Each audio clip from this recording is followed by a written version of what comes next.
Good morning, welcome to the Idiot Securities Markets Update. Beginning with the Asian session today, and after all the noise and the speculation about a notable slowing down in China, the GDP figures came in better than expected. The Chinese economy grew by 7.3% in the third quarter of this year, comparing to a growth rate of 7.5% in the second quarter, while it had been anticipated to slow down further towards 7.2%. On another note, the industrial production came in much better than expected as well, rising by 8% in September, comparing to a rise of 6.9% in August, while the estimates were to rise by 7.5% only, and this is the biggest monthly increase in 2 months as well. Moreover, the fixed asset investment slowed down further towards 16.1% in September, comparing to 16.5% in August, and which is slightly less than expected, as the estimates were at 16.2% only. Finally, the retail sales increased less than expected as well, rising by 11.6% in September, comparing to 11.9% in August, while the estimates also were to rise by 11.8%.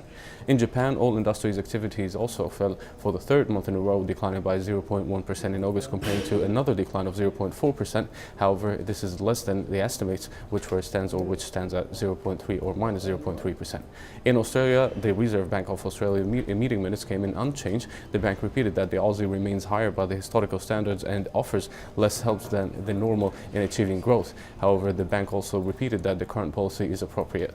As for the European and the US session today, there are three economic figures will be released across the day from Switzerland, the UK, and the US, which may have a slight impact on the markets. Beginning with Switzerland, the trade balance surplus is expected to rise toward 2.43 billion in September, up from 1.33 billion in August, which would be the highest surplus in 2 months.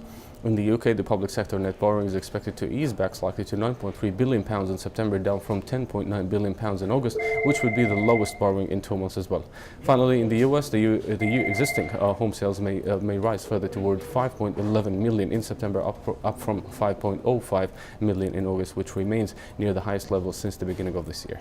This is it for today. You can follow us on our social media sites, Twitter, Facebook, and YouTube to get the latest economic releases, reports, and analysis. Thank you for watching.